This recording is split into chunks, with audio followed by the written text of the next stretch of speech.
Première tendance, vous êtes 25 à vous être connectés. Donc plutôt aujourd'hui, Hugo, des bureaux d'études, des ingénieurs, conseils, un petit peu de secteur associatif, un aménageur.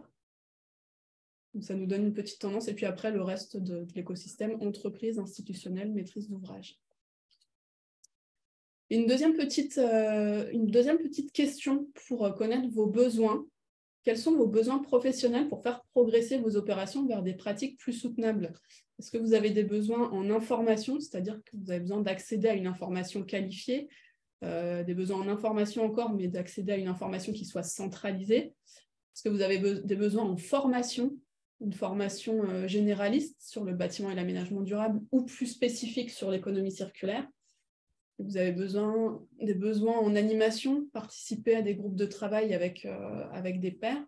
Donc, encore une fois, la question s'affiche sur votre téléphone ou sur votre onglet sur lequel vous vous êtes connecté à OCLAP. À chaque fois qu'elle apparaît à l'écran sur Zoom, elle s'affiche en temps réel sur l'écran sur lequel vous êtes connecté. Et puis les deux derniers besoins qu'on a identifiés, est-ce que vous avez des besoins en accompagnement de projet à l'échelle du quartier ou plutôt à l'échelle du bâtiment? Donc là, on va voir que tu vas pouvoir y répondre du coup pendant la masterclass, Hugo, parce qu'a priori, il y a des gros besoins en information. On nous donne une tendance. Alors chez Ecopolis, on peut y répondre à certains de ces besoins. L'information, c'est le cas sur ecopolis.fr où on vous propose des ressources documentaires qui sont produites par Ecopolis, mais qui sont aussi sélectionnées et centralisées. Des formations aussi sur le bâtiment et l'aménagement durable, que ce soit en inter-entreprise ou en intra-entreprise sur mesure, selon vos besoins. L'accompagnement de projets à travers la démarche quartier bâtiment durable francilien. Il y a plus de 120 opérations qui sont accompagnées actuellement. Et puis en animation de réseau, on propose un large panel d'événements auxquels vous êtes évidemment conviés. Pour illustrer, je vous montre rapidement sur le volet information. On a notamment une newsletter mensuelle à laquelle vous pouvez vous abonner. On republie en fait l'actualité du secteur, notamment un encart sur l'économie circulaire. Vous pouvez aussi nous suivre sur les réseaux sociaux d'Ecopolis, LinkedIn entre autres, notre chaîne YouTube avec pas mal de replays d'événements, notamment quand on organise des conférences comme celle-ci. Des espaces thématiques en ligne. On a un espace économie circulaire sur lequel vous pouvez vous rendre avec pas mal de ressources aussi en open source. Et puis évidemment, tous les événements. Sur le volet formation, la prochaine formation qu'on organise aura lieu les 6 et 8 décembre sur la question « Concevoir et piloter un projet intégrant une démarche de réemploi ». Donc, il reste des places. Si vous êtes intéressé, n'hésitez pas à vous inscrire. Sur le volet animation, qui est la troisième mission que je vous ai présentée tout à l'heure, le prochain événement qu'on organise, c'est le mardi 6 décembre en LinkedIn Live. C'est une conférence d'1 heure, de 8h30 à 9h30 du matin, sur la valorisation des urines, qui est un sujet qui rentre dans le champ de l'économie circulaire, puisque c'est une ressource qui est actuellement considérée comme un déchet, mais qui peut apporter pas mal de ressources. Sur le volet accompagnement, enfin, juste un exemple d'une des opérations qui a pu être accompagnée dans la démarche quartier bâtiment durable francilien. C'est la Maison des Canaux à Paris, que vous connaissez peut-être, qui atteint le niveau hors de la démarche QBDF. Si vous voulez soutenir l'association, n'hésitez pas à devenir adhérent. Le lien est aussi le même, ecopolis.fr. Alexandra vous le remet dans le chat. Donc aujourd'hui, c'est notre masterclass numéro 5. Intégrer le réemploi dans son projet de construction. Comment prendre en main la boîte à outils opérationnelle du projet FCR-BE. Je suis entraînée avant de le dire. On va vous demander, avant qu'Hugo prenne la parole, quel est votre niveau de connaissance du sujet abordé donc aujourd'hui? Est-ce que vous avez déjà des notions sur cette thématique? Est-ce que vous en avez au moins déjà entendu parler de ce projet? Est-ce que vous avez déjà utilisé la boîte à outils? Donc là, on parle de votre niveau, pas forcément sur une démarche de réemploi en elle-même, mais vraiment sur cette question de la boîte à outils qui va vous être proposée aujourd'hui. Alors, on voit que ça va être plutôt instructif. Vous êtes 75% pour l'instant à déclarer que vous êtes débutant sur cette thématique. On a quand même 5, 6, 7 personnes peut-être qui ont déjà entendu parler ou déjà utilisé. Alors, expert, là, on a une personne peut-être qui l'utilise au quotidien. N'hésitez pas à ouvrir le chat et puis à poser vos questions au fur et à mesure ou apporter vos retours d'expérience, notamment pour la personne qui a répondu qu'elle connaît la boîte à outils. Bienvenue Hugo, merci d'animer cette masterclass. Je te laisse te présenter du coup. Oui, bonjour à toutes et à tous, ravi d'être avec vous aujourd'hui. Donc moi, je suis Hugo Topalov, je suis ingénieur et architecte et j'œuvre aujourd'hui au sein de la coopérative Bellastock sur des questions principalement d'économie circulaire et de réemploi de matériaux de construction. Et en particulier, je suis pour Bellastock, le projet européen dont je vais vous parler aujourd'hui. Merci beaucoup. Alors, on va vous demander, avant de commencer la masterclass, en un mot, qu'est-ce que pour vous, ça évoque la notion de réemploi des matériaux de construction? Alors, il n'y a pas de bonne réponse, hein, c'est juste pour qu'on voit un petit peu dans l'esprit, dans l'intelligence collective, qu'est-ce que ça peut produire quand on parle de réemploi des matériaux de construction. Donc là, vous pouvez mettre autant de mots que vous voulez. Donc, économie circulaire, c'est du bon sens, ça vous fait penser à des notions liées à la sobriété, à la coopération, au développement durable, nouvelles sources de matériaux, effectivement, réservation. La question de l'assurance et la garantie, je la vois apparaître.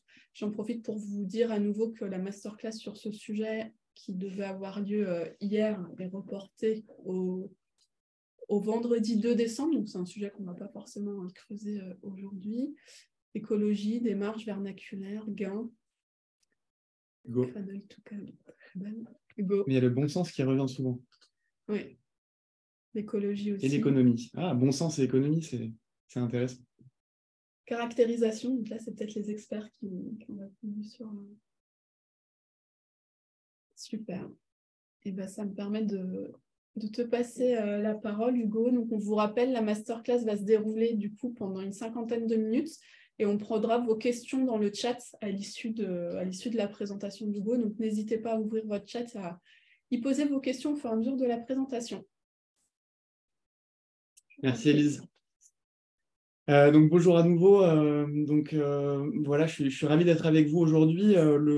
L'objectif de la session d'aujourd'hui sera de vous présenter en fait ce projet de coopération européenne et plus particulièrement en fait vous donner un aperçu, un panorama de l'ensemble des méthodes et des outils qui ont été développés et mis en place par les partenaires du projet pour vous permettre en fait d'avoir un aperçu global et puis à la suite de cette session aller piocher en fait, puisque vous les aurez identifiés, les outils qui sont adéquats à vos pratiques ou au contexte dans lequel vous vous trouvez actuellement et peut-être servir les opérations sur lesquelles vous souhaitez mettre en place cette démarche de réemploi.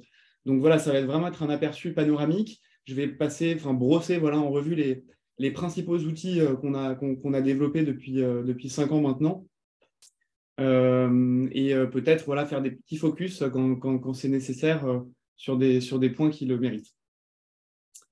Avant de commencer, un tout petit mot sur la SIG Bellastock. Donc, Bellastock, c'est une coopérative qui regroupe une équipe pluridisciplinaire composée d'architectes, d'ingénieurs, d'urbanistes, de juristes sur 3 thématiques principales que vous voyez à l'écran, que sont l'urbanisme transitoire, le réemploi et la conception-construction.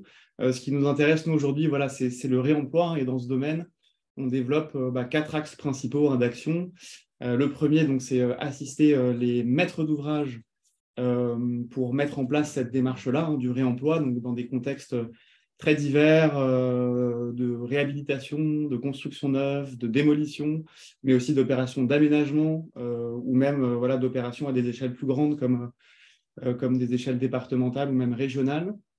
Ensuite, on est aussi actif au sein des équipes de maîtrise d'œuvre en tant que bureau d'études, donc pour développer des projets au sein d'équipes de maîtrise d'œuvre et trouver des solutions techniques, économiques sur les projets. Le troisième axe qu'on développe, c'est évidemment la formation et la sensibilisation des publics, qui nous est très cher à Bellastock et qui fabrique l'ADN aussi de notre action depuis notre existence, donc depuis 16 ans. Et enfin, évidemment, la recherche, dont fait partie le projet européen d'ailleurs qui nous intéresse aujourd'hui. Recherche qui nous permet en fait de développer de nouvelles connaissances et de diffuser ces connaissances pour permettre aux acteurs de la construction de se les approprier et de mettre en place des démarches innovantes comme le réemploi notamment. Alors, c'est toi qui poses des questions, Élise ou Comme tu veux.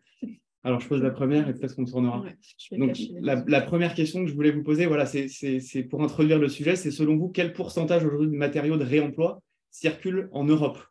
Donc, quelle quantité de matériaux de réemploi circulent par rapport aux matériaux neufs en pourcentage selon vous, quoi?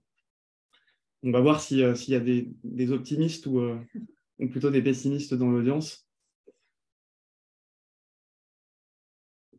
On a caché les réponses pour ceux qui avaient assisté au masterclass des jours précédents. On s'amuse à laisser les réponses ou à les cacher pour voir vraiment ce que vous avez en tête là sur ce chiffre clé. Alors, on a une vingtaine de votants. Je pense qu'on peut ouvrir pour voir. Suspense. Allons-y, ouvrons le rideau.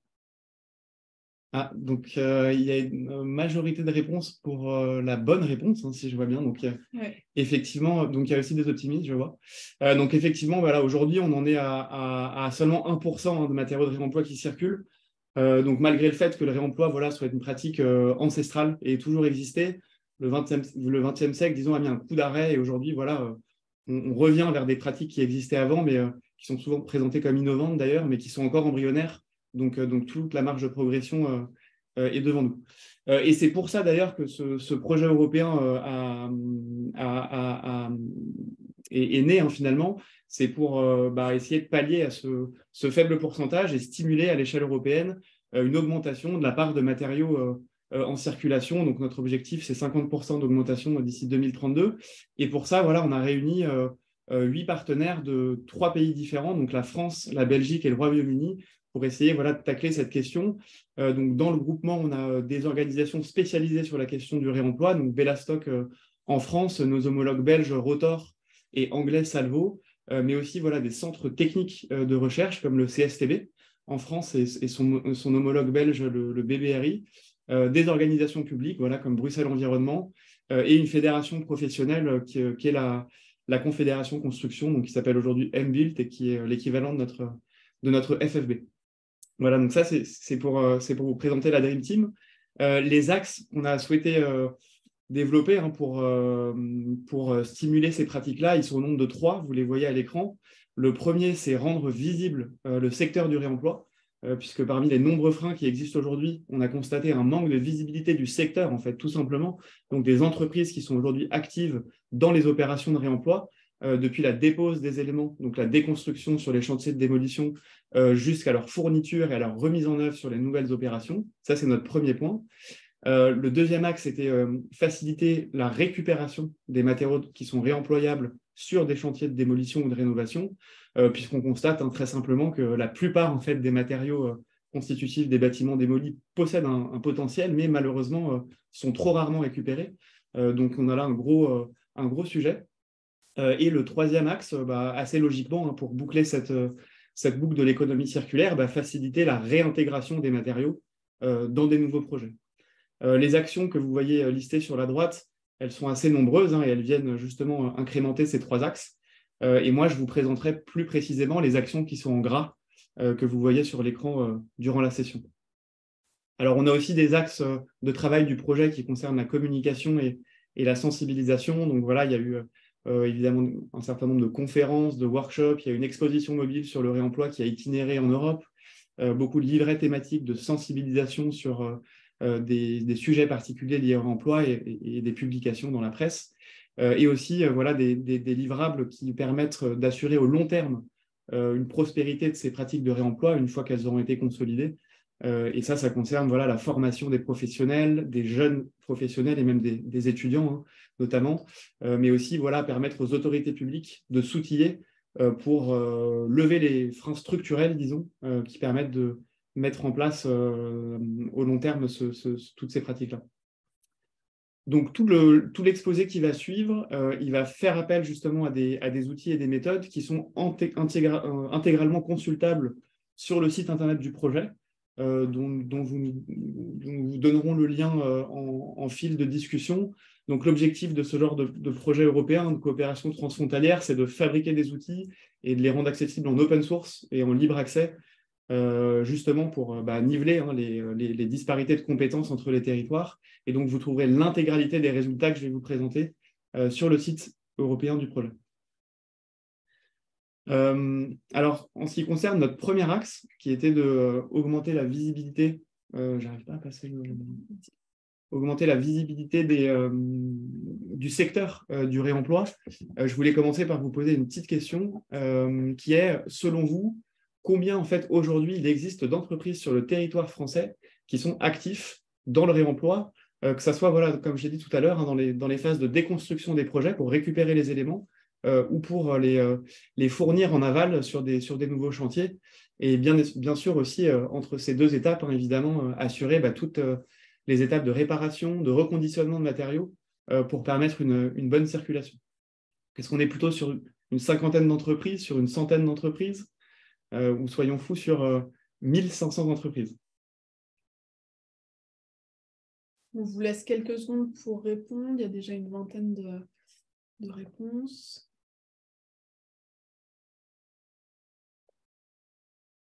On est prêt à afficher. Allez, on ouvre le rideau. Ouais, il y a plutôt des pessimistes sur cette question, mais c'est encore une fois la bonne réponse qui a été donnée par la majorité du public. Donc finalement, vous n'êtes pas si débutant que ça. Bravo. Effectivement, il y a à peu près aujourd'hui, en tout cas au moins 250 entreprises qui sont implantées sur le territoire et qui sont actives dans le réemploi. Alors nous, comment on a accédé à cette information, hein, c'est à la suite d'un travail de 4 ans qui a consisté en fait à identifier les entreprises sur le territoire et les documenter, puisque pour nous, la première étape pour traiter le sujet du réemploi, c'était de faire un état des lieux en quelque sorte et se demander en fait, voilà, le réemploi, c'est une pratique dont on parle de plus en plus, qu'on présente souvent comme une pratique très innovante, mais est-ce qu'en fait, il y a déjà des précédents et de quoi on part finalement? Et ce dont on s'est rendu compte, ce qui est plutôt une bonne nouvelle d'ailleurs, c'est qu'on ne part pas de loin de là, et qu'en fait, il y a déjà un nombre assez important d'entreprises qui manipulent parfois depuis plusieurs générations des matériaux de réemploi et donc sur lesquels peut-être on peut se baser aussi pour essayer d'appréhender cette question du point de vue des compétences, des savoir-faire, des techniques, etc. Et du coup, voilà, ces entreprises, nous, elles nous paraissent en quelque sorte planter les graines d'une future économie circulaire dans le bâtiment. Et donc, ça nous a paru crucial de les étudier. Donc, pour ça, on a utilisé une plateforme en ligne, un annuaire qui s'appelle Opalis, O-P-A-L-I-S, qui a été créé initialement par nos collègues de Rotor en Belgique et qui existe depuis plusieurs années maintenant. Donc, vous voyez que le territoire belge sur l'image est très bien documenté. On voit beaucoup de points jaunes. Et nous, finalement, ce qu'on a fait, c'est étendre cette enquête, cet annuaire, au territoire français avec les équipes du projet. Et donc, pendant 4 années, on a identifié et puis visité en fait chacune de ces entreprises pour comprendre leur métier, leurs offres, leurs particularités, leur savoir-faire, etc. Donc, Opalis, aujourd'hui, ça permet finalement à n'importe quel maître d'œuvre, maître d'ouvrage ou professionnel de trouver rapidement et localement les entreprises qui sont à même de pouvoir l'accompagner dans son projet, qu'il soit sur plutôt une phase de déconstruction hein, ou sur une phase de construction. Donc là, je vous montre un petit zoom de la carte sur la région Île-de-France, ou en tout cas sur la première couronne. Donc on voit qu'il y a à peu près une trentaine d'entreprises aujourd'hui qui existent. À gauche, vous voyez comment le site vous propose de naviguer pour trouver ces entreprises. Donc vous pouvez le faire évidemment par pays, mais aussi après par matériaux, en fonction des lots de matériaux que vous cherchez, puisque ces entreprises sont référencées de manière assez fine à travers une description de l'activité, mais aussi une description de tous les matériaux qui sont proposés à la vente, mais aussi des services annexés à ces matériaux, de nettoyage, de tri, de reconditionnement, etc. Si on se rapproche encore plus sur les typologies d'entreprises, donc vous avez quelques fiches de revendeurs là, qui s'affichent à l'écran. Donc on voit en fait qu'on a une grande diversité d'entreprises. On va trouver par exemple des démolisseurs de bâtiments qui ont l'habitude de stocker en fait des matériaux et de les remettre en circulation. On va trouver des entreprises très spécialisées dans le réemploi sur en général un faible nombre de matériaux. procède et souvent qui propose l'ensemble des services associés à ce matériau, depuis la dépose jusqu'à la pose. On va trouver aussi des entreprises d'insertion professionnelle, très actives en général dans le reconditionnement. On va trouver aussi des revendeurs de matériaux anciens. Voilà, il y a tout un panel de typologies qui portent une casquette commune, voilà, qui est de remettre en circulation ces matériaux-là et qui ont tous leurs spécificités que je vous invite à découvrir en naviguant sur le site. Donc pour finir sur Opalis, voilà, là, vous avez un aperçu de ce qu'est une fiche revendeur. Donc pour chaque revendeur, évidemment, on donne des informations très simples de contact et de localisation pour permettre de rentrer en contact avec eux le plus facilement possible. C'est l'objectif premier d'Opalis. Et ensuite, voilà un texte qui décrit de manière résumée quelle est l'activité de cette entreprise-là, quelle est sa spécificité, et quelques photos pour commencer un petit peu à appréhender finalement le degré de professionnalisme de cette entreprise, les matériaux qui sont proposés, les volumes aussi qui sont traités. Donc là, je vous ai mis l'exemple de la plateforme de la ville de Paris, qui, depuis une vingtaine d'années maintenant, donc c'est une plateforme qui est gérée par la ville, reconditionne en fait l'ensemble des matériaux inertes de la ville, donc des bordures de trottoirs en granit, des pavés principalement, pour les remettre en œuvre sur les chantiers de la ville. Donc, par exemple, récemment, là, vous avez la place de la Bastille qui a été livrée il y a 2 ou 3 ans et qui est intégralement pavée de à peu près 4000 m² de bordures de granit. Donc voilà, tout ça, c'est un monde qui a à découvrir, vous l'imaginez, mais c'est un premier outil qui nous paraissait crucial à développer, puisqu'il donne à voir finalement, de manière plus ou moins exhaustive finalement sur le territoire, l'ensemble des services et la capacité finalement de ces entreprises à participer à vos projets. Et pour la plupart d'entre elles, voilà, elles ont atteint un degré de professionnalisme qui est assez impressionnant. Et ce n'est pas seulement des matériaux qui vendent, mais aussi des connaissances qui sont attachées à ces matériaux et qui vont vous permettre d'anticiper dans vos projets tous les aspects, qui soient économiques, qui soient logistiques, qui soient assurantiels, ou qui soient peut-être organisationnels aussi pour mener à bien votre chantier, quoi. Donc évidemment, on a profité de cette enquête-là aussi pour produire des premières données statistiques sur la filière, pour grosso modo voilà, pouvoir faire remonter aux instances publiques principalement quelles étaient les grandes données liées à ce secteur en termes d'emplois créés, en termes d'émissions carbone évitées, en termes de géographie aussi. Donc voilà, on s'est rendu compte que c'était principalement des TPE et des PME, donc c'est des petites entreprises qui a, comme je disais avant, beaucoup de générations qui sont représentées. Il y a des entreprises qui sont actives depuis 40, voire 50 ans, alors que d'un autre côté, il y a des entreprises très jeunes, et de plus en plus d'ailleurs, il y a une dynamique assez incroyable qui sont en train de se fabriquer avec beaucoup d'intentions liées à la question environnementale. Et que voilà, on constate aussi des dynamiques qui sont assez locales. Donc toutes les entreprises, chaque entreprise a ses spécificités en fonction de la région où elle est implantée et des clients aussi auxquels elle va distribuer tous ces matériaux-là. Donc tout ça est retranscrit voilà, dans une petite enquête statistique qui est aussi disponible sur le site. Voilà, donc on a fini avec la mise en visibilité des filières. On va passer à la partie sur les fiches techniques matériaux qu'on a développées. Et pour ça, je voulais vous introduire ça avec une question qui est, voilà, est-ce que vous avez déjà été confronté à la recherche d'informations techniques sur les matériaux? Et si c'est le cas, est-ce que ça a été difficile, voilà, de trouver ces informations sur les matériaux que vous avez souhaité mettre en œuvre dans vos projets? Alors, encore une fois, la question s'affiche sur l'écran sur lequel vous êtes connecté à WooClap. Et pour y répondre, vous allez sur votre téléphone si c'est le cas ou sur l'onglet de votre navigateur. Elle s'affiche sur votre écran à chaque fois que vous la voyez apparaître en ligne sur le lien Zoom.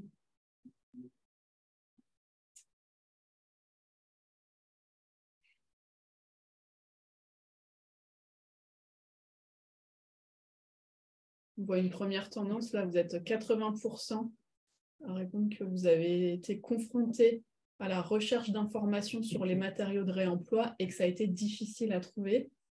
A priori, certains d'entre vous, les 20 autres pourcents, n'y ont pas encore été confrontés. On a précisé encore parce que vous allez probablement y être confrontés rapidement. Et apparemment, aucun d'entre vous, sur les 22 votants, aucun d'entre vous n'a trouvé une information facile quand il a été confronté à la recherche d'informations. Ok. Bon, la bonne nouvelle, c'est que après la session d'aujourd'hui, vous pourrez tous répondre à 100% à la troisième réponse.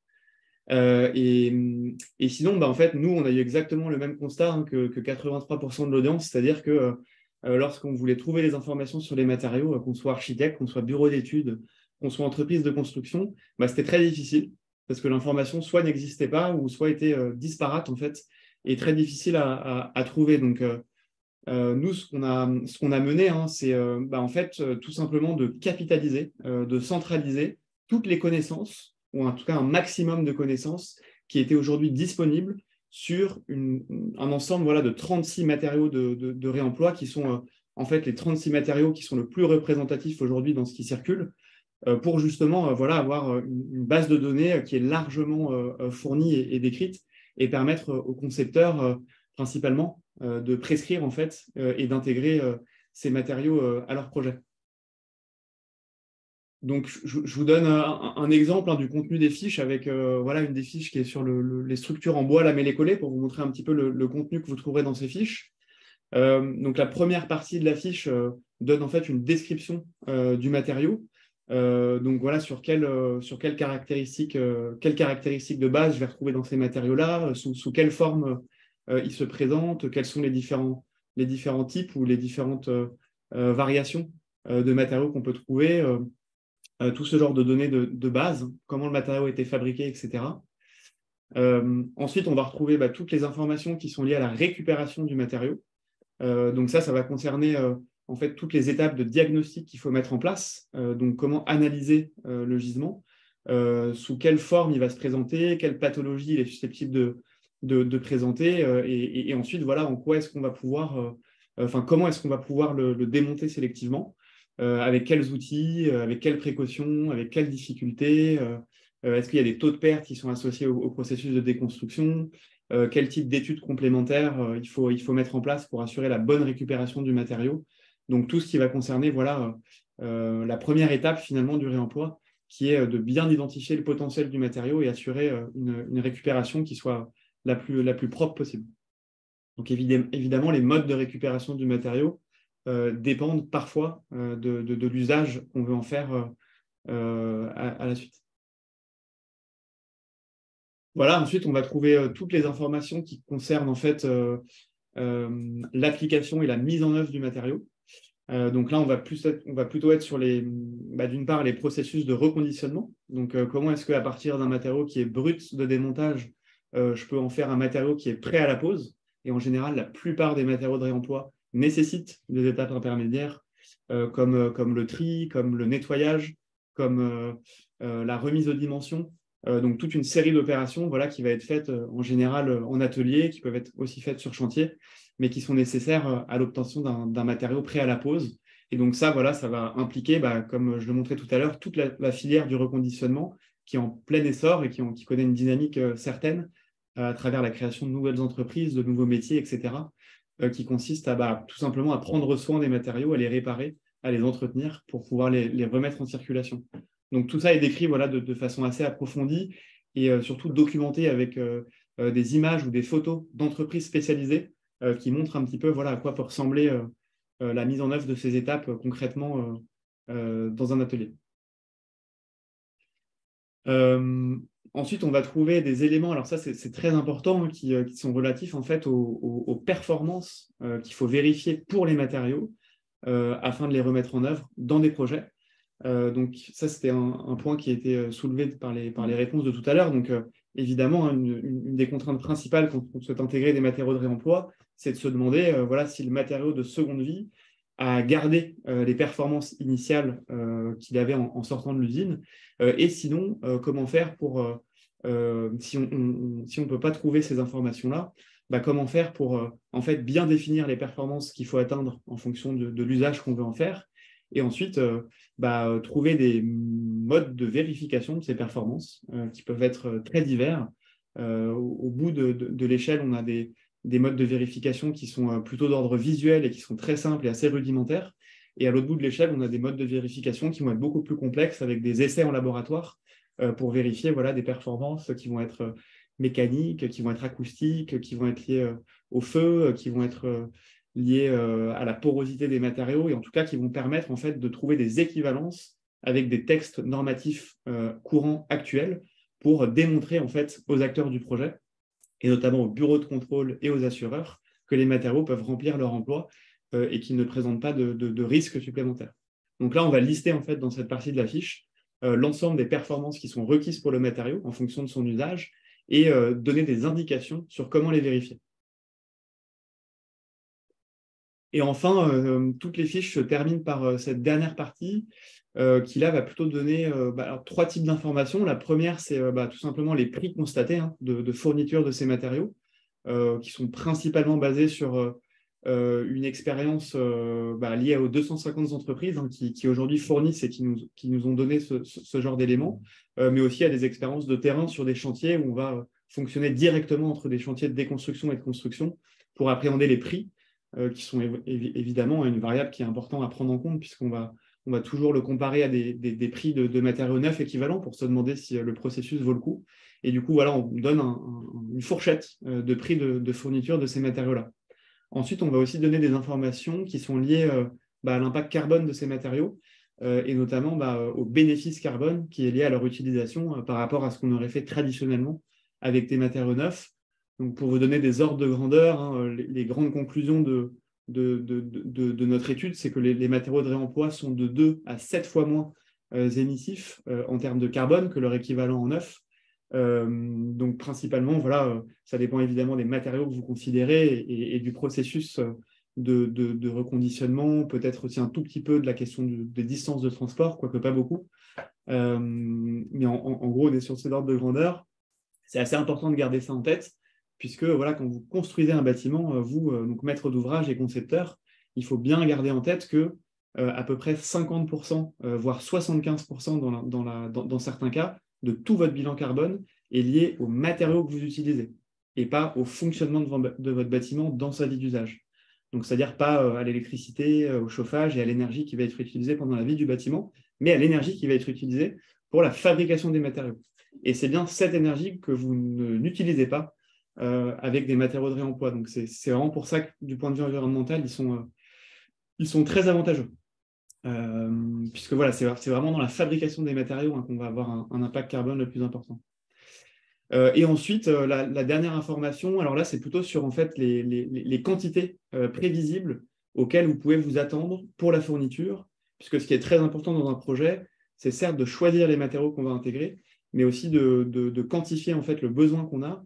Et évidemment, vous vous doutez bien que les matériaux de réemploi se présenteront rarement en grande quantité par rapport aux matériaux neufs, et que du coup, on va souvent avoir besoin parfois d'associer des lots différents, disparates, pour atteindre un besoin final.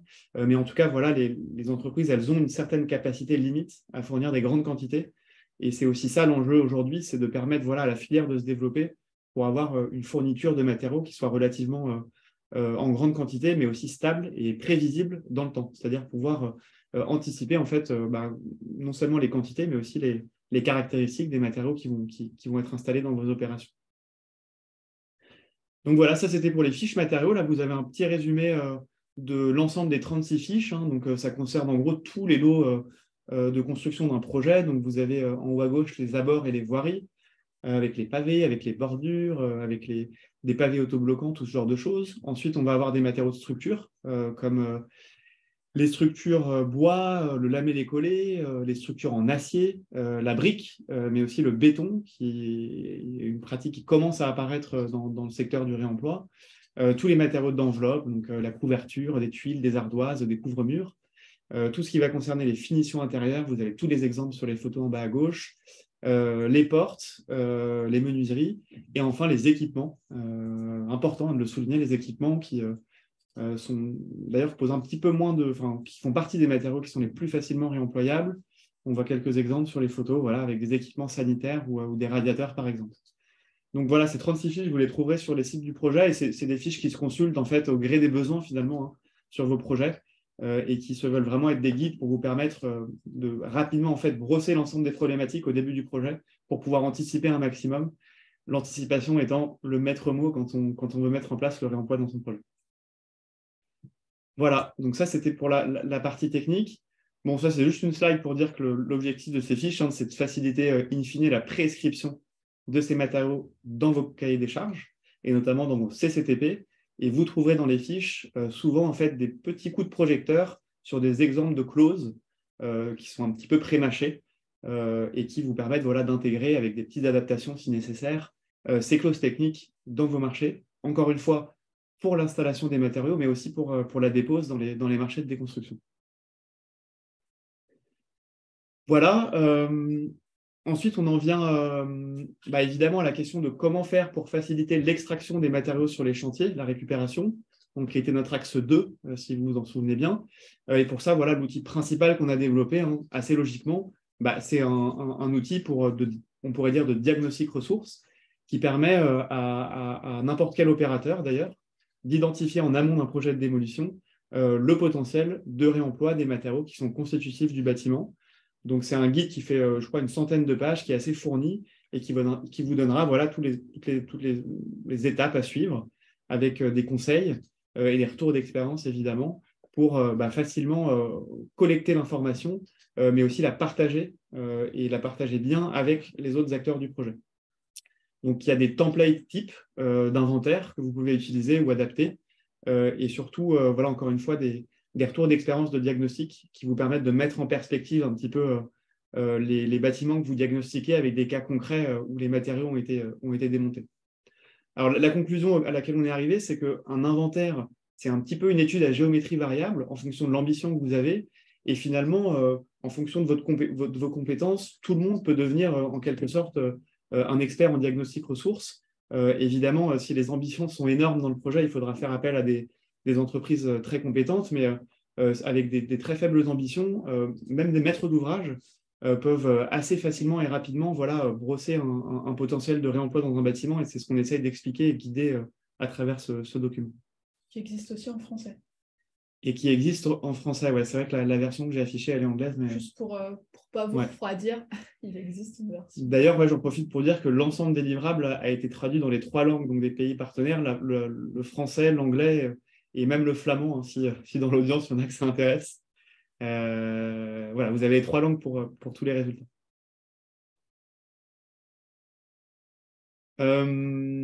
Alors maintenant, on va passer à la 3e partie qui concerne l'intégration en fait, des matériaux dans les projets, qui est un peu le dur, hein, finalement, aussi des contraintes auxquelles on est confronté aujourd'hui. Et du coup, ma question, c'est la suivante. Est-ce que vous connaissez en fait les différentes voies, les différentes méthodes qui s'offrent à vous pour intégrer le réemploi dans vos marchés, que ce soit des marchés de travaux, des marchés de maîtrise d'œuvre, donc de services, mais aussi des marchés de fourniture de matériaux, et qui plus est dans des marchés publics? Donc, encore une fois, la question là s'affiche sur votre téléphone si vous êtes connecté via votre téléphone ou sur l'onglet de votre navigateur si vous êtes passé par votre ordinateur. Il n'y a évidemment pas de bonne réponse sur cette question-là, c'est pour qu'on puisse un petit peu identifier vos besoins pour la suite de la présentation.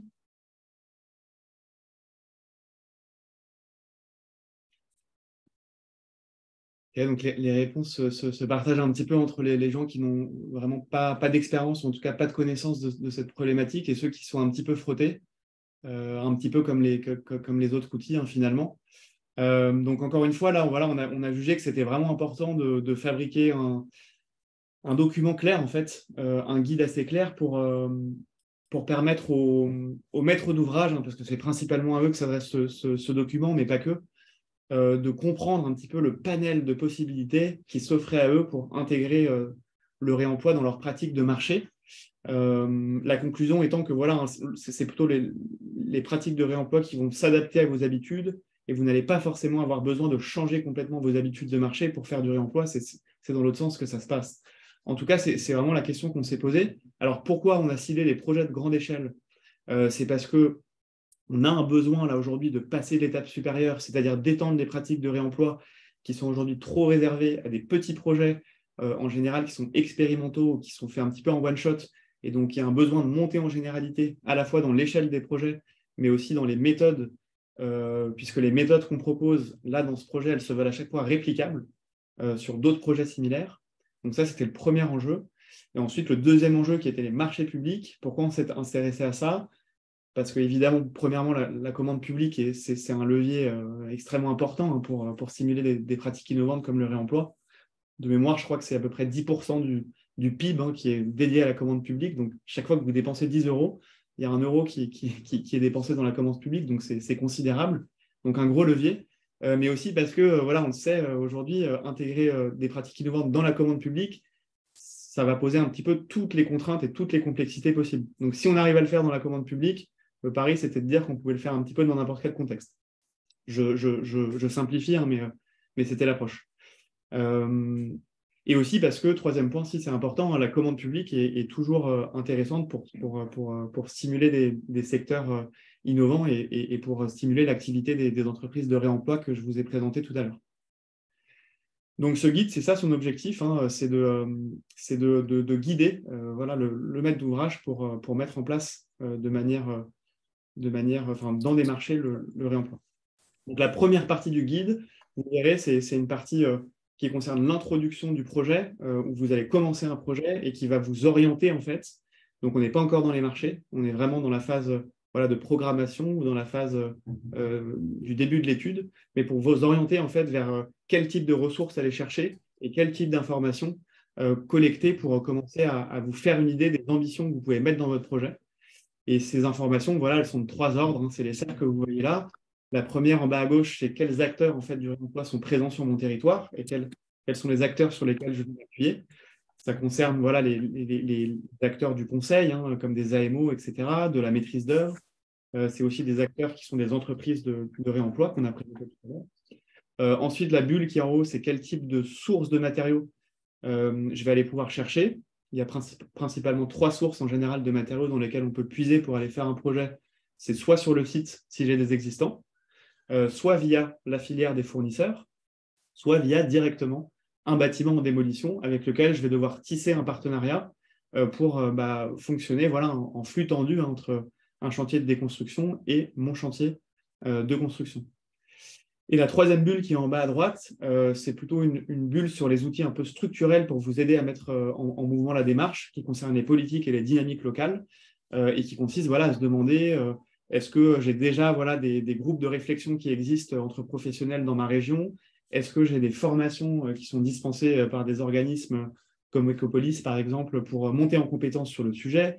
Est-ce que j'ai des dispositifs de subvention quand il y en a? Est-ce que j'ai déjà des chartes qui existent localement et qui me fixent des objectifs dans mon projet ou qui me donnent carrément des outils pour les mener à bien? Il se trouve qu'en Île-de-France, voilà, il y a déjà beaucoup de ressources de ce type.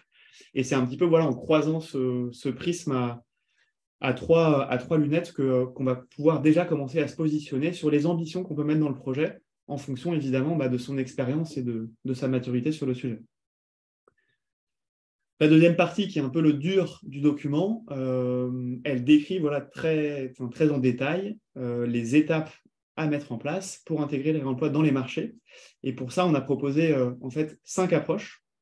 Les 2 approches principales que vous voyez à gauche, c'est celle qu'on retrouve le plus souvent, hein. La première étant celle que vous voyez en premier, donc l'approche progressive, où on va d'abord passer un marché de maîtrise d'œuvre, puis un marché de construction.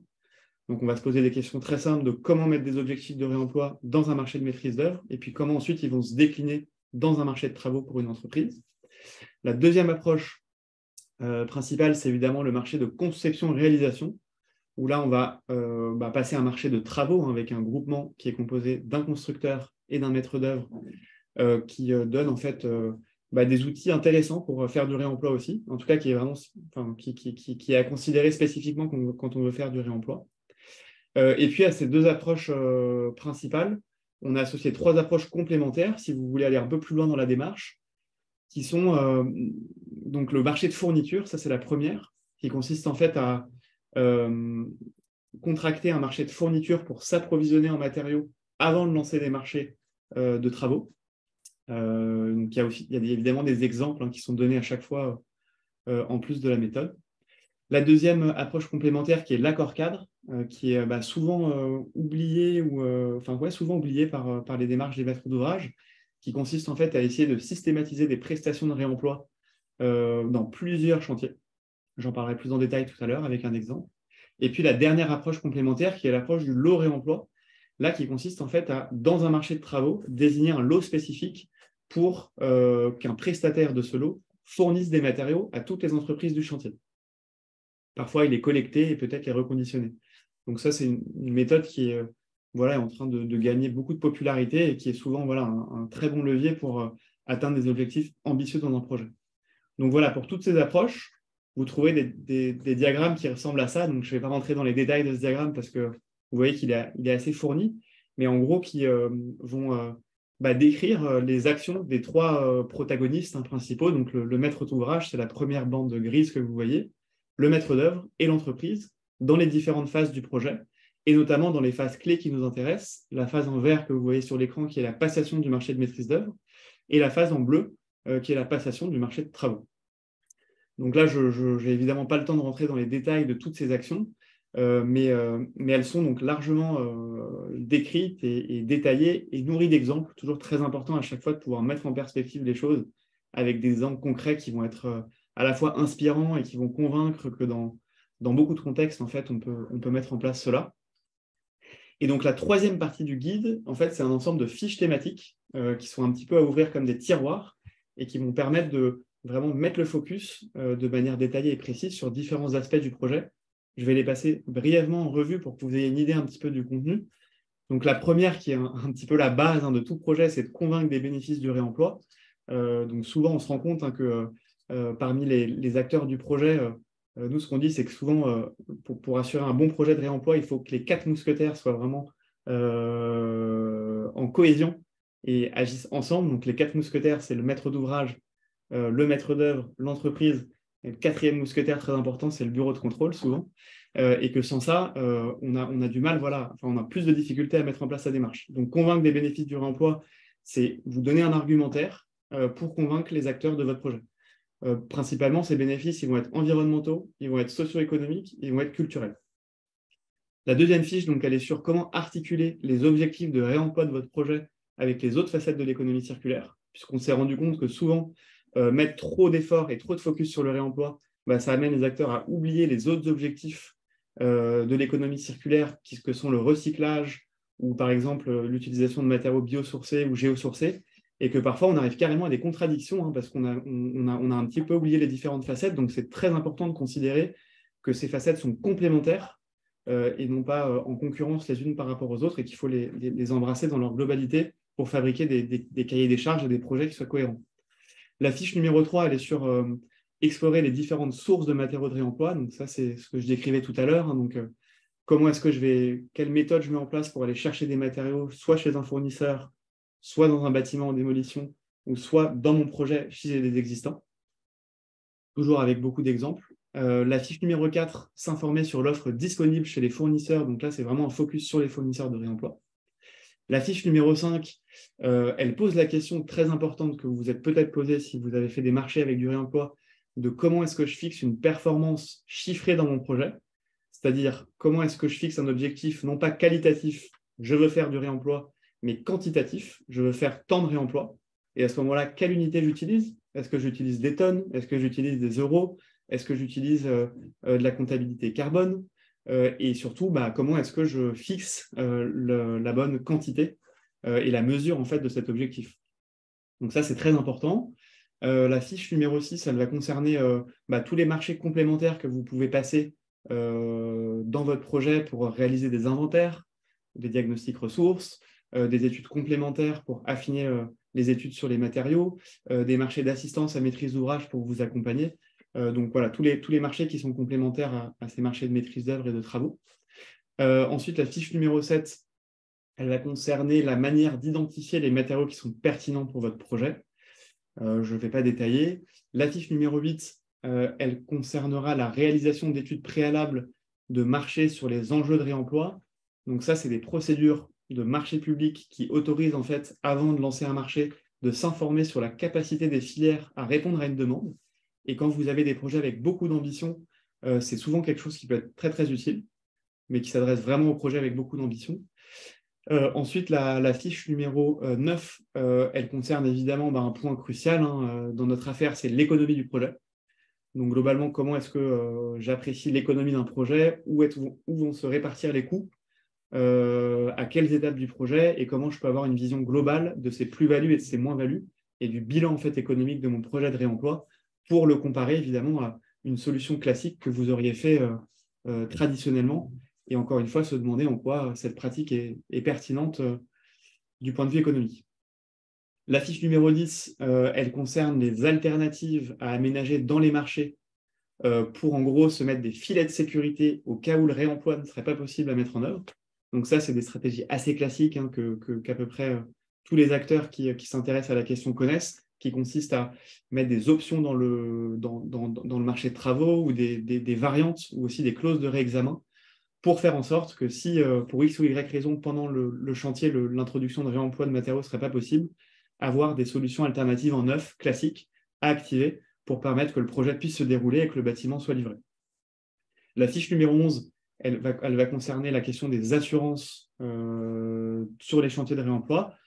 Donc ça, c'est une fiche qu'on est en train de développer à travers une nouvelle activité du projet de manière beaucoup plus approfondie. Donc je ne vais pas détailler dessus, mais vous trouverez les informations sur le site. Évidemment, un point crucial que plein d'autres acteurs se posent comme question aujourd'hui et développent. Ensuite, la question des clauses techniques hein, à intégrer dans les CCTP. Ensuite, la question des procédures de passation, et notamment celles qui autorisent la négociation avec les entreprises, qu'on conseille souvent dans un projet de réemploi. La question de l'évaluation des offres, ça c'est la fiche 15. La question des clauses d'exécution spécifiques au réemploi, c'est la fiche 16. Une checklist de toutes les choses qu'il faut adapter dans un marché de travaux, depuis l'acte d'engagement jusqu'au cahier des clauses administratives, au CCTP, aux critères de sélection des entreprises, etc., etc. Donc, adapter un marché, ce n'est pas que des clauses techniques, c'est tout un tas de documents autres. Et enfin, la dernière fiche, comment est-ce que je réalise un bilan de mon projet de réemploi? Et là, en fait, on vous a listé tous les indicateurs qui peuvent être utilisés pour ce faire et mettre en valeur, évidemment, votre projet.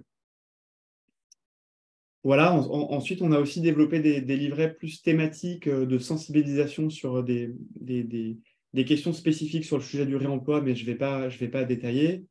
Et enfin, alors très important, tous les outils que je vous présente là, en fait, on les a testés in vivo sur 36 opérations pilotes dans les pays partenaires du projet, avec des partenaires maîtres d'ouvrage et maîtres d'œuvre, pour finalement améliorer ces outils. On est dans une logique de test and learn, comme on dit, et aussi, en quelque sorte, faire la démonstration que le réemploi et ces outils pouvaient être mis en place dans à peu près n'importe quel type de contexte, sur n'importe quel type d'échelle de projet, de programme ou de localisation géographique, mais aussi de contexte de maturité des acteurs qui allaient les mettre en place. Donc, c'était un petit peu le pari qu'on a fait au début du projet et qui s'est révélé finalement être le bon, hein, puisqu'on s'est rendu compte que dans n'importe quelle situation, il y a toujours moyen de faire quelque chose dans le réemploi. Et évidemment, l'enjeu, c'est de calibrer les bonnes ambitions. Donc, je vous en passe quelques-unes comme ça pour vous donner un petit peu une idée de ce panoramique. Donc, celle que vous voyez à gauche, elle a concerné le curage d'un bâtiment historique, où là, vraiment, on va s'intéresser à la question des matériaux qui présentent des valeurs qui sont historiques ou patrimoniales et du coup qui présentent un vif intérêt de la part de la filière, donc avec lesquels il est assez facile, j'ai envie de dire, de travailler aujourd'hui et de remettre en circulation. Les objectifs qui ont été atteints dans cette opération, ils sont assez énormes, 51 tonnes de matériaux extraits et remis en circulation dans les filières. Le bâtiment que vous voyez au milieu, là, on s'est intéressé au bureau. Donc, on est à Pantin pour l'OPIC, au Centre national des arts plastiques. C'est juste à côté de l'endroit où on donne ce webinaire et qui a consisté à se poser la question de comment est-ce que je cure un bâtiment de bureau et comment je valorise ces éléments intérieurs principalement pour le réemploi. Et voilà, là, on a atteint à peu près, pour vous donner une idée, 60% en masse de tous les matériaux issus du curage qui ont été réemployés par des entreprises de réemploi et notamment à l'appui de l'entreprise de curage qui a été spécialisée dans la dépose soignée et qui a permis de mener à bien le projet. Le projet que vous voyez à droite, ça c'est dans du logement social. Donc on s'est posé les mêmes questions de réemploi de matériaux, mais dans le contexte du logement social, avec à peu près une dizaine de familles de matériaux, depuis les éléments structurels donc en pierre jusqu'aux serrureries, en passant par les marches d'escalier, les menuiseries et les équipements sanitaires. Comment est-ce qu'on pouvait faire du réemploi avec ça, et là, on était plus dans un contexte de réemploi de chantier à chantier, avec une initiative très forte du maître d'ouvrage qui était Tours Habitat, donc qui est un des bailleurs sociaux principaux de la région de Tours. Donc le logement social. Ensuite, le pavillon des canaux, qui a été mentionné par Élise tout à l'heure, où là on s'est intéressé à des questions très techniques sur de la charpente métallique en réemploi de chantier à chantier toujours, en se demandant comment est-ce qu'on met en œuvre, comment est-ce qu'on démonte et comment est-ce qu'on remet en œuvre une charpente métallique avec toutes les contraintes techniques, réglementaires que vous pouvez imaginer, et un focus spécifique sur les protocoles de vérification des performances des éléments, et comment est-ce que je dialogue avec un bureau de contrôle et avec des assureurs pour faire en sorte que ces ouvrages soient assurés avec une décennale et que les choses se passent bien. À une plus grande échelle, on a développé ça sur l'île de Nantes avec la Samoa, en se demandant comment est-ce qu'un aménageur peut mettre en place des accords cadres avec des entreprises de pose d'éléments de voirie, comme des pavés, des bordures de granit, ou tous les matériaux qui permettent d'aménager en gros des gares et des avenues. Donc, on est arrivé à la contractualisation avec une entreprise en accord cadre. Donc, c'est un très bon exemple à la fois des accords cadres, mais aussi des échelles de projet auxquelles on peut intervenir. On a aussi accompagné des entreprises spécialisées dans le démontage pour leur permettre d'améliorer leur procédé et de tester en fait différents dispositifs, différentes configurations pour récupérer les matériaux sur les chantiers. Est-ce que c'est le démolisseur qui charge de la dépose et l'entreprise qui vient récupérer au pied du chantier? Est-ce que c'est l'entreprise qui vient directement dans le marché de travaux récupérer les éléments, etc. etc. Et l'entreprise que vous voyez en bas, qu'on a accompagnée cette fois sur le reconditionnement de matériaux, là en l'occurrence des tableaux électriques, pour leur remise sur le marché. Voilà, donc grosso modo, les apprentissages de ces 36 opérations pilotes que je vous invite à consulter sur le site. Donc, pour chacune d'entre elles, vous verrez un petit rapport très illustré, très digeste, d'une 15aine de pages qui vous permettent de comprendre un peu les tenants et les aboutissants. C'est que donc, nos apprentissages, c'est que les pratiques de réemploi peuvent vraiment se dérouler dans plein de contextes différents et surmonter tout type d'obstacles, qu'elles nécessitent l'implication de toutes les parties prenantes. Ça, c'est vraiment un préalable. Qu'elles impliquent la plupart du temps des petites adaptations de vos habitudes, mais qu'elles ne vous amènent pas à réinventer la poudre et à vous déplacer trop par rapport à ce que vous avez l'habitude de faire, qu'elles nécessitent de se débarrasser de certains clichés, qui sont la plupart du temps des clichés culturels, et évidemment qu'elles sont hautement reproductibles, et que donc la première opération de réemploi à laquelle vous allez vous frotter, ou à laquelle vous êtes déjà frotté, permet en général d'aller un petit peu plus loin à la seconde, et ainsi de suite, puisqu'on fabrique des méthodes qui sont reproductibles et qui sont applicables par la suite. Quelques conseils pour mettre en place cette démarche. Le premier, c'est évidemment l'anticipation. Donc, vous posez des questions le plus tôt possible, en avertir l'ensemble des acteurs et ensuite avancer collectivement. Mais l'anticipation, c'est vraiment le maître mot, à mon sens, pour un projet de réemploi. Adapter vos objectifs à votre compétence et à votre maturité et les fixer de la bonne manière. Souvent, on a besoin d'être accompagné pour ça.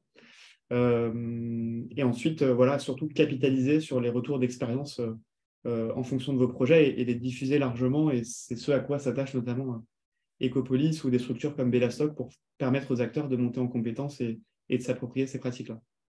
La dernière chose que je voulais vous montrer, je ne sais pas si on a aujourd'hui, mais c'est une feuille de route qui s'adresse aux institutionnels ou aux autorités publiques plus largement, depuis les collectivités et les villes jusqu'à l'État ou même les instances européennes, pour en fait lister des actions à un niveau structurel qui vont permettre de développer les pratiques.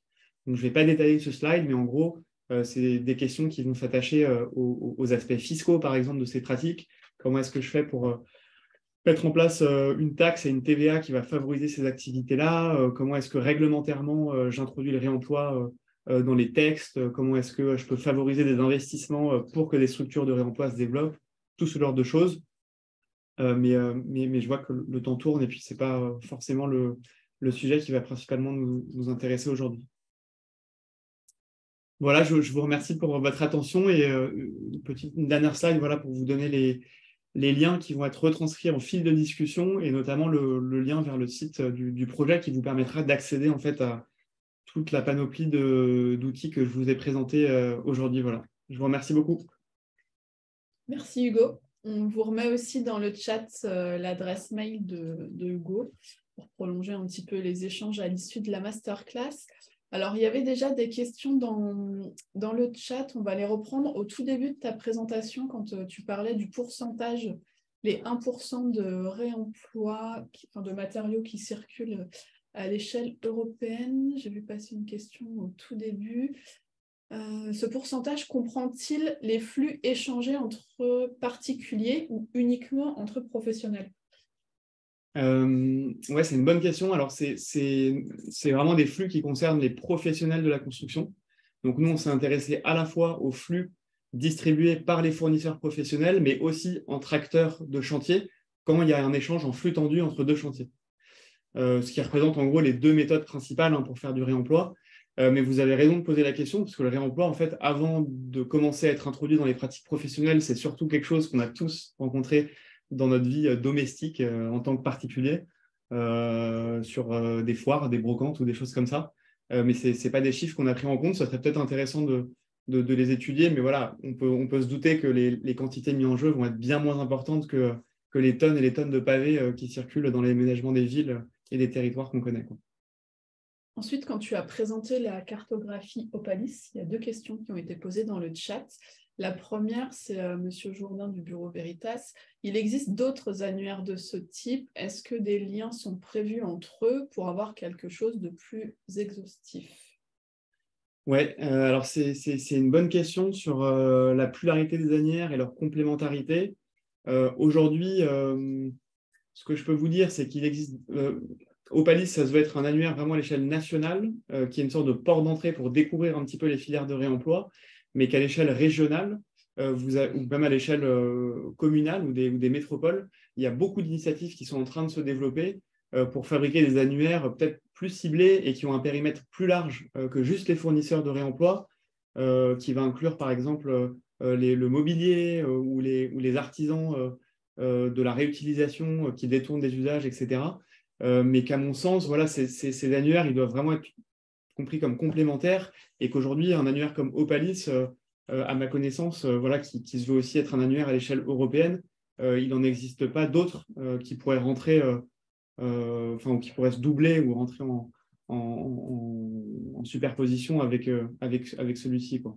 Mais par contre, je vous invite vraiment dans votre territoire à regarder s'il existe des annuaires. Par exemple, je sais que Plaine Commune développe un annuaire spécifiquement pour les 9 communes de l'établissement public territorial. Donc, vous verrez, c'est beaucoup plus localisé et beaucoup plus adapté aux besoins en fait, du territoire. Donc, pour moi, tout ça est vraiment complémentaire. Et il y a une question qui était associée à la cartographie. Comment se fait la mise à jour? Est-ce que les acteurs qui interviennent sur les activités mettent... Déjà, la première, comment se fait la mise à jour? Bah, la mise à jour, elle est faite par Bedastock. Nous, on est les gestionnaires de la plateforme pour la partie française. Nos collègues belges le sont pour la partie belge et européenne. Bah, tout simplement, c'est les revendeurs eux-mêmes qui nous contactent, puisqu'ils sont tous informés du fait qu'il y a une fiche Opalis qui a été créée pour documenter leur profil. Et nous, au fur et à mesure, on adapte et on met à jour ces fiches pour à la fois suivre l'évolution des acteurs qui existent, mais aussi en rajouter des nouveaux, puisqu'aujourd'hui, encore une fois, il y a une dynamique assez énorme qui est en train de se mettre en place et on a de plus en plus de demandes d'entreprises de reconditionnement et de fournitures qui nous demandent à être ajoutées à l'inventaire. D'accord.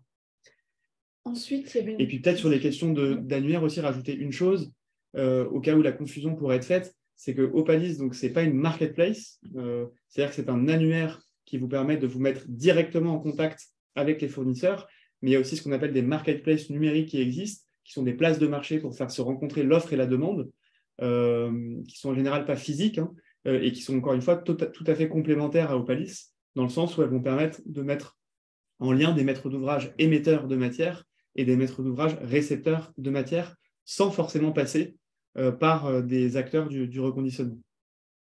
Ça marche. Il y avait une question plus généraliste. Est-ce que tous les documents, les fiches et les guides en général sont disponibles en version papier ou pas? Oui, alors vraiment pour chaque document, vous avez une version numérique et une version papier que vous trouverez sur le site. Donc vous pouvez imprimer tout ça et les poser sur votre bureau sans aucun problème. Est-ce que tu sais quand la fiche retour d'expérience détaillée sur les tableaux électriques sortira? Effectivement, je ne suis pas sûr qu'elle soit déjà en ligne, c'est possible. Si elle ne l'est pas, elle le sera d'ici la fin de l'année. Et la personne qui pose la question, c'est qui? Pardon.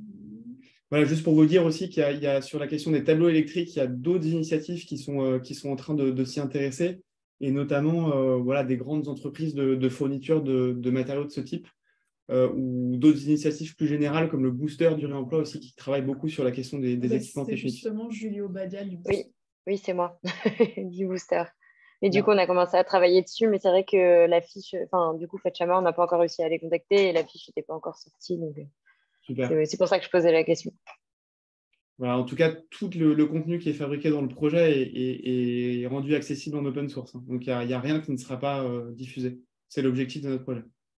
Ça marche. Et puis, on prend une dernière question peut-être, parce qu'on a déjà dépassé d'1 minute la fin du webinaire. Est-ce que Bellastock a déjà réussi ou participé à des projets à réemployer des matériaux de réemploi public, car le don ou la vente de ces matériaux est plus compliqué que dans le privé? Oui, alors c'est une bonne question parce qu'effectivement, c'est un frein qui a été identifié, mais je vous rassure, il a été levé. C'est-à-dire qu'aujourd'hui, on a des accompagnements très spécifiques sur cette question juridique de la cession des matériaux, qui permettent de transférer la propriété des matériaux depuis un donneur jusqu'à un acheteur. Et pour les acteurs publics, je vous rassure, les matériaux de réemploi font partie de la catégorie des biens publics qui peuvent être vendus à des opérateurs publics ou privés d'ailleurs, sans que juridiquement il y ait de trous dans la raquette. Donc pour ça, il suffit juste d'être accompagné par une compétence juridique qui va vous aider à élaborer ce qu'on appelle des contrats de cession qui permettent d'encadrer tout ça. Mais au niveau du droit, voilà, en l'occurrence, c'est le droit des objets de la personne. C'est dans le code des marchés publics, dans un article qui est là qui ne me revient pas, mais tout ça est très spécifié et très identifié et c'est possible de le faire. Alors, il y a des petites spécificités en fonction de quel type d'acteur public vous êtes. Un État, une collectivité, un office public d'HLM, mais globalement, c'est possible dans tous les cas de le faire. Eh ben, merci Hugo pour toutes ces réponses. Merci pour ta présentation très claire et détaillée. On vous retrouve pour ceux d'entre vous qui sont disponibles le vendredi 2 décembre à la même heure de 15h à 16h15 pour le report de la Masterclass 4 qui devait avoir lieu hier, qui est reporté du coup sur la question de l'assurance et des garanties liées aux matériaux de réemploi. Pour aller plus loin aussi sur les questions, on n'a pas pu tout traiter aujourd'hui sur un format d'1h15. N'oubliez pas qu'il reste des places pour la formation des 6 et 8 décembre sur la question du réemploi. Donc, on l'a vu aujourd'hui avec Hugo, la formation, c'est un des leviers d'action pour faire évoluer les pratiques dans le secteur. À bientôt. Merci Alexandra qui est aux manettes côté logistique et bon week-end à tous.